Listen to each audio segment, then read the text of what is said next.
like that. Top thing, got my life on track. Now I can't see what's in my life. Yeah.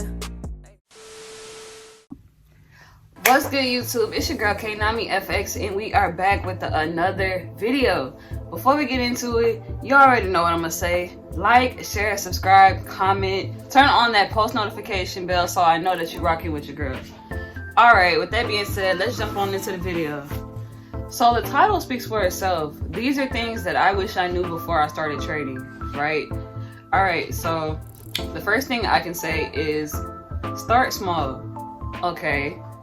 When I first started out, I used to think that I needed a whole lot of capital in order to do the things that I wanted to do with trading.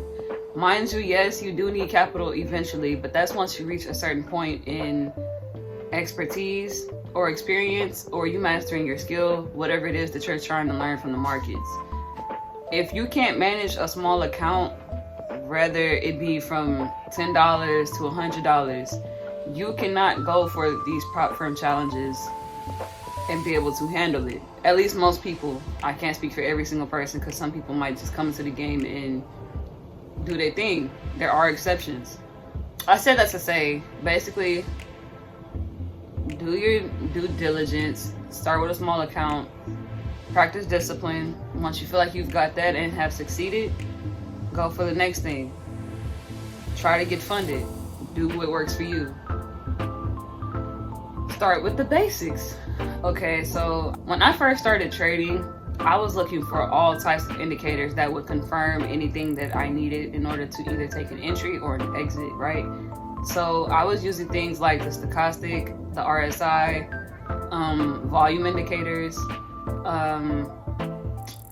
There's so many, like, I forgot even some of the name of them. The parabolic SAR, however you say that. Just know that these things aren't necessarily needed 100%. Yeah, I mean, there's nothing wrong with using them to find confirmation, but a lot of times these indicators are lagging. So once you find a strategy that works for you, I suggest stick with it. However, personally, I found a strategy that doesn't require me to use these indicators because I don't want to solely rely on these indicators. I want a naked chart. Like, of course this isn't naked, but this is my own markups that I've done and not using any indicators while doing so. So basically, find something that makes price action stand out, or find a strategy that makes price action make sense to you. Accepting risk. Yo, like, I am reading Trading in the Zone right now, and the way I thought I was accepting risk before is not how the book breaks it down. If you have not read the book, I highly recommend doing so before you start your journey. But even if you are a seasoned trader and have not read it, I highly recommend it. It will help your psychology a lot. Now, I'm not gonna say it's easy, but I have a different state of mind whenever I see a trade and decide that I'm gonna take it. I know that I'm a work in progress, but you have to learn to put your emotions in check when it comes to jumping in and out of a trade. Don't think that the market is against you, because the market knows nothing about you. The market just prints information, moves money. It doesn't care about anybody that's in the market. If you know, you know. Trading plan. If I have the opportunity to speak on it in every video, I will. I, as of lately, have not been sticking to my trading plan, yo. Like, it's been bad. My emotions have been a wreck. I've talked about it a little bit on Instagram, how my psychology has just been shot. But when you go back in hindsight, you realize, or at least I've realized, that the reason why I feel this way is my own fault. I'm not sticking to my trading plan the way that I was when I started out. I noticed that my confidence was a lot higher in the things that I was doing or how I was performing in the market whenever I stuck to my trading plan. But it's like little things. It starts with little things or little habits, with you just going to look at other sessions and seeing certain setups and you getting tempted to take that setup knowing that that's not the time that you typically trade. Or something like you upping your lot size on a setup that you think looks good, even though it's in your trading time or trading session, but you knew that you weren't supposed to up your risk, and just because of that and your state of mind, or you being scared to do something like that, the market's gonna show you just what it is. Don't get me wrong. I mean, some people lose or win trades whenever they up their lot sizes when they're not supposed to, but you don't want to be the person that the market shows or makes an ass out of.